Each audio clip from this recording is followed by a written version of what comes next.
Hey everyone, welcome back to the White Coat Club. This is Lindsay and Nicole, and we're both counselors at MinPrep. And today we're going to be talking more about the activity list and answering some frequently asked questions that parents and kids always ask us. Don't forget to like and subscribe to get more BSMD and med school admissions advice. All right, Nicole, tell us, how many activities can you include? Trick question. Depends on the platform that you're applying through.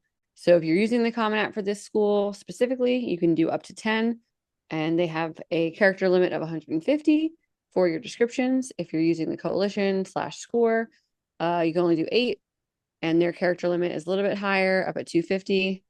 And then for the UC app, you get 20, but this also does include your awards and honors. So it's kind of formatted a little bit differently, and you have a little bit more of a description option for 350 characters. So some of our kids, or maybe probably the majority of our kids that we work with, will use at least 2 of these platforms. So you're going to alter it a little bit, but that is how many you can include per application.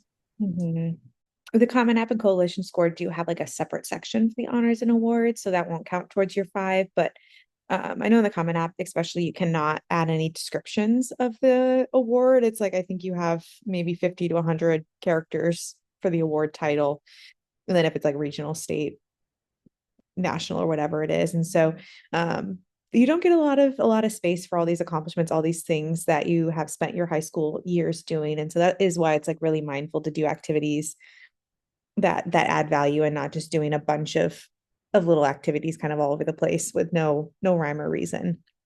When you are deciding which activities you want to do, you can honestly include pretty much anything. It could be your clubs, like your extracurriculars in schools, including like sports or band or whatever it might be. It could be volunteering or shadowing, research, passion projects, or like any independent projects you've done, different work like paid experiences or internships, summer programs.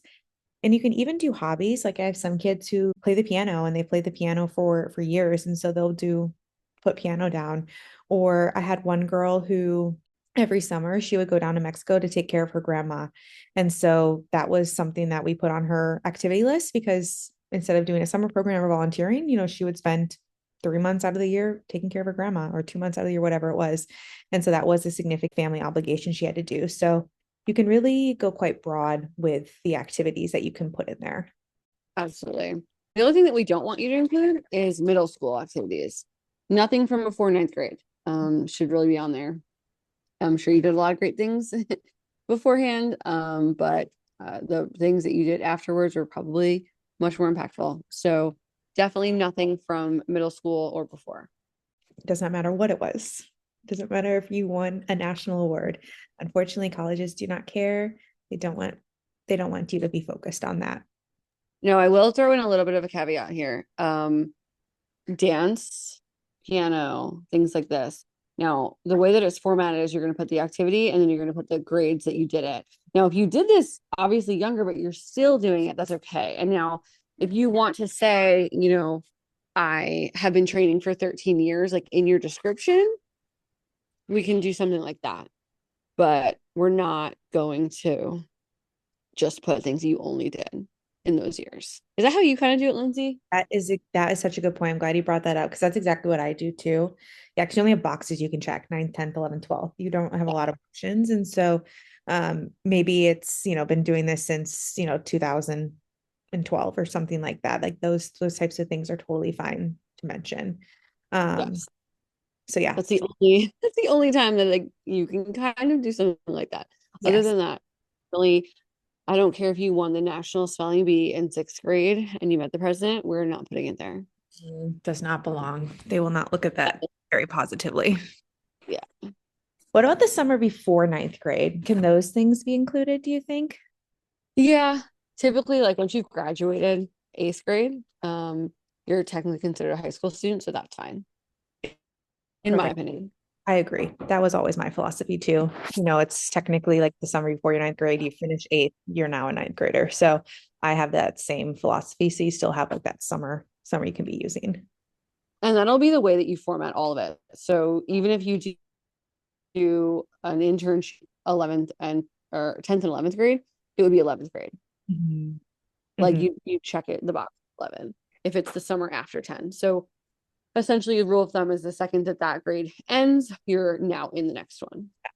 Mm-hmm.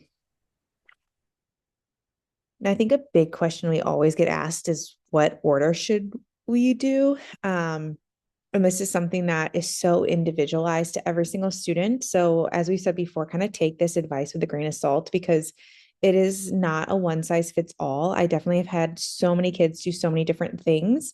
But I do think that it should be kind of at the top of your list. It should be something that is super important to you. And so it could be that you have a leadership position or it's something that you've spent a ton of time doing, or maybe it's like related to your major or things like that. That should be like in the top, 3 or 4, maybe leadership major or something that you're like, passionate about that maybe has nothing to do with those things, but you spent a ton of time doing. So you definitely do need to look at your individual list and decide the order. Because I don't think that it's one size fits all. I think like a general piece of advice I would give is just like make sure that it's kind of like well-rounded, that if you have, let's just say for whatever reason you were putting like, your soccer, like club soccer and like team, like school related soccer or whatever it might be. And then you have like you're also like a soccer coach. Maybe those aren't like 1, 2, and 3, even if those are the activities you did the most, maybe having like a well-rounded, putting soccer a little bit further down as well, having one of them be soccer at the top, then like maybe one like fourth, one like seventh or something like that. And then interspersing maybe if you're in DECA or you did research or whatever it might be in there as well. This makes sense for you. It's really hard to say like this is exactly the order you should put them in a hypothetical situation. Yes. Yeah. Because I think that, and that is something that it's even hard for us without talking to the student to come up with a good list because there is a lot of nuance to things that we don't necessarily know. And so a lot of times I'll like tell kids what I think, and then we'll have a discussion and then they'll maybe have like a really great reason why something should go higher or lower or things like that. And so it is something that I think warrants a conversation, and maybe warrants a conversation like with someone who's obviously not you. It doesn't have to be a professional, but like maybe talking it through with your family and kind of trying to think about it from an admission standpoint too. Um, if they don't have as many activities, so if they're doing the Common App and they don't have 10 activities, what what do you do? I don't have that many, what else can I use? Or should I just leave it as is? Again, it's personal, but think outside the box. A lot of times students don't really realize, I know you said this before, we had a student who used to go down and vacation every summer and like take care of her grandmother. There's probably things that you're doing that's maybe not a formal activity. It doesn't need to be formal. If you, babysit, if you coach, like if you like helped out at a clinic and coach a little bit kind of on the side, but not like a formal thing. If you work part-time at your family business, there's tons of other things that you can use to supplement. It does not need to be a formal activity. And these things are great ways to showcase some other skills. Mm-hmm. And it could be like your youth group at church, or you help out with Sunday school or things along those lines. Might not be things that you really ever think of that are activities, but definitely do count. I talk a lot of students through that. Like, well, what else do you do? What else have you done? And they're like, oh, I could put that on there. Like, I had no idea that that would be an activity. So you'll get to 10. It's hard not to, I think. Yes, yeah. And it could be like, stuff that you do just for like fun. If you like have a blog that you run that is really just for you and maybe like family or whatever it might be, like that could still count. Like, that still showcases different skills. So there are a lot of things that you're likely doing that would count. Absolutely. Now, on the opposite side, which I feel like we definitely do see a lot with our BSMD students, is what is if you have too many activities? Should first like kind of analyze to see if you can combine activities. That's definitely something you can do as long as it makes sense. Like if you shadowed like a family practitioner and you shadowed a hospitalist and you shadowed an endocrinologist and those types of things, you don't need to put those all as separate activities. You could just have like a universal like shadowing activity, and then in the description put who you shadowed with. So it doesn't have to be all like one per shadowing activity. Or if you are in club versus like school soccer, like those can be combined because they are really maybe showcasing different skills, have different requirements to be in there and things along those lines. Yeah, I get a lot of kids combining like sports and combining music things, or if they're in plays, but they do some productions outside of school, some productions inside of school.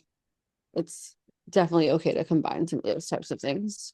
And then another thing too is think about what your activities are about. I think you've used this example maybe in a podcast, maybe it was just somewhere else, but about a student who like played a ton of soccer and their common app was about soccer. And so maybe that isn't an activity that they highlight on their activity list because college admissions already know that they're doing it. So it can be something that you kind of think about where your essays are at, maybe something that you don't necessarily need to tell colleges about because you've already told them about it in other areas too. There's a time and a place for a lot of things, and then just recognizing they can't know every detail. They don't live with you. They're never going to know every detail. Yeah. So, figuring out what's important for you to share, what you want to share, and going from there. We don't have this question written down, but a lot of the follow-up question for this that I get is, can I just put the rest of it in my additional information section? That is a really common one. I say no. Mm-mm.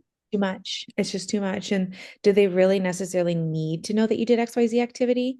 Probably What not. are they gaining? Yes, I always throw back on the student. What are they gaining from knowing that you also did this other thing? Is it the same skills that you're showcasing to them?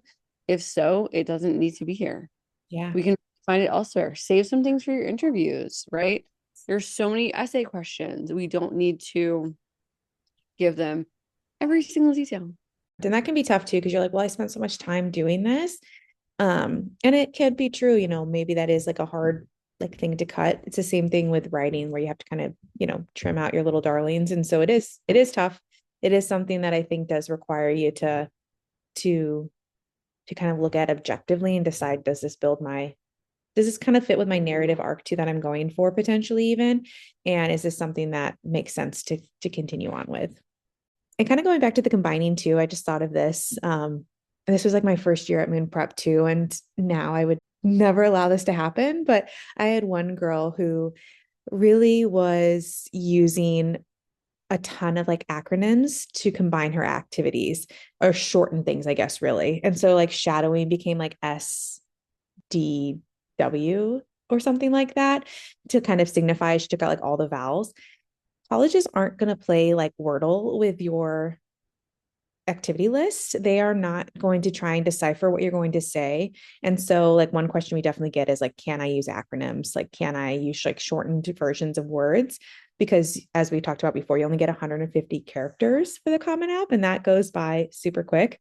And so you can use acronyms as long as they are like commonly used acronyms like HOSA or like FBLA or things like that. But you should not be using like niche or very specific ones because if they don't understand it, then it's basically a waste of space overall. So being strategic, being smart about it is super key to I think having a strong activity list overall.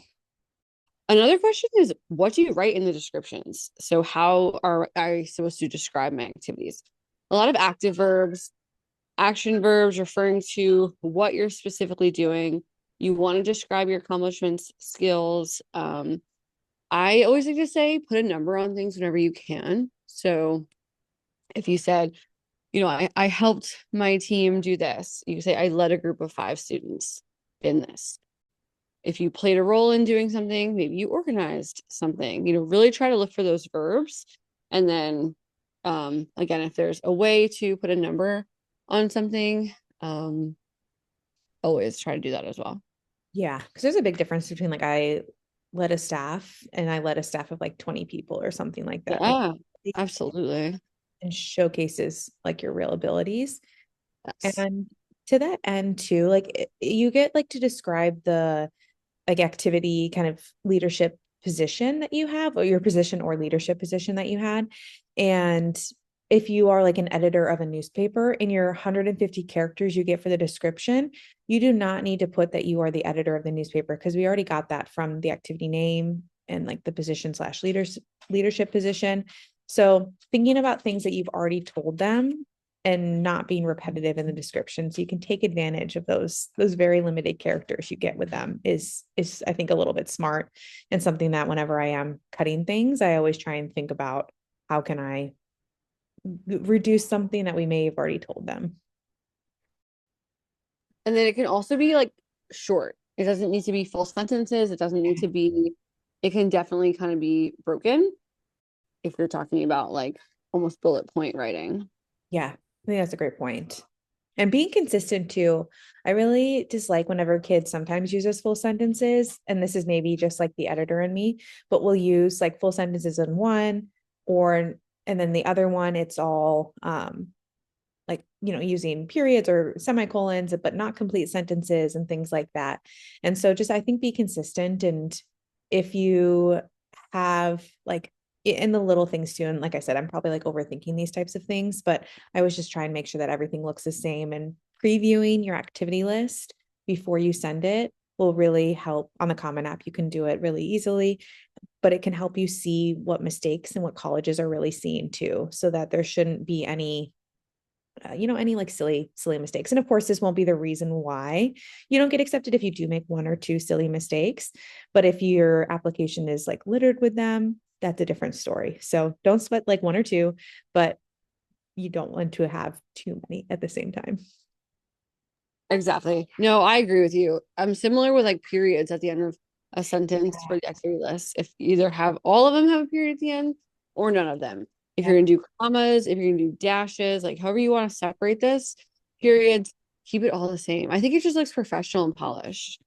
Yeah, that's gonna be true for your resume too. That always annoys me as well, like if it's not consistent. So it's like those little things of just putting in that extra little effort. And this is something you could have been doing over the summer too, or can be doing now, and you can reevaluate it when you go back to school in the fall.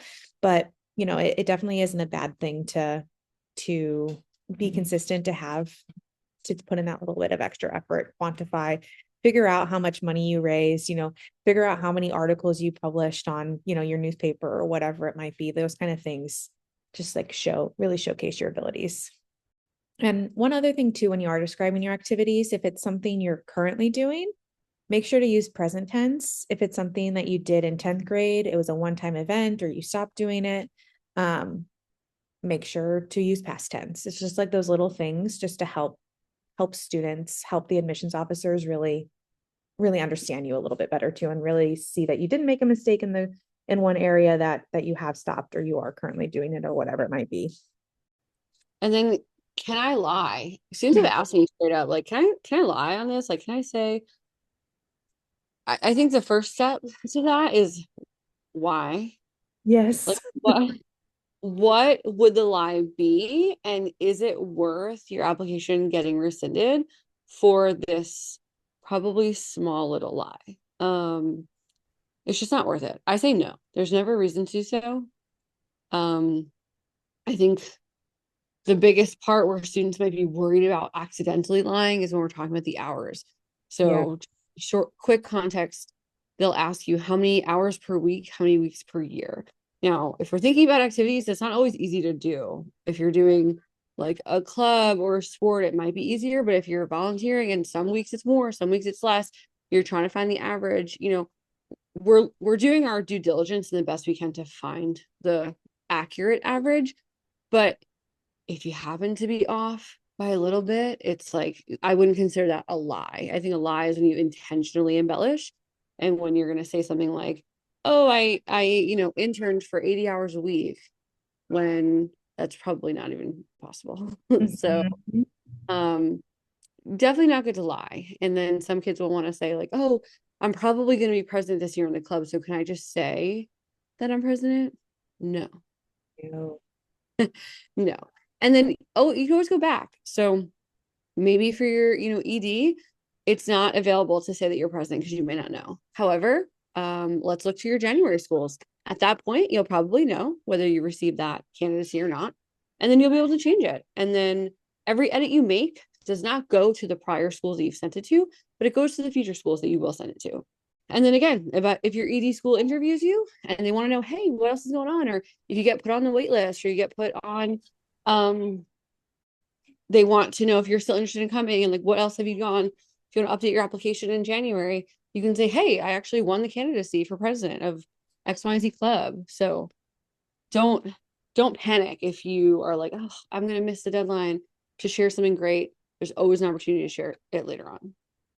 Yep, 100%. And sometimes they will let you send those updates, so it's not a bad thing at all. Um, and yeah, you definitely don't want to risk it. No one's mostly checking up on your hours. That's what I always tell kids. I'm like, no one, you don't need to necessarily have proof that you did XYZ, unless they, of course, come back and question you on it. But no one's going to be likely checking on you. But that if they do check and they do find out you're lying, that will mean that your application will likely be rescinded. And so I completely agree with you, Nicole. It's not worth it. You want to be as truthful as possible. And as long as like you're estimating properly, like if it's like 6 hours versus 8 hours a week, you're like, I'm not quite sure. It's okay. It's like not that big of a deal. Estimate to the best of your ability. And that's all we can really ask for. That's all admissions officers are really asking for too. Anything else you can think of about the activity list? No, I don't think so. Nope, I don't think so either. Yeah, I mean, the activity list is definitely something you can be doing over the summer. It should be something you spend time on, quantify, use action verbs, be strategic about how you do the order of them, and really think about different activities you've done over the course of your high school to hopefully make your activity list impactful and really demonstrate to colleges your skills and who you are at the end of the day.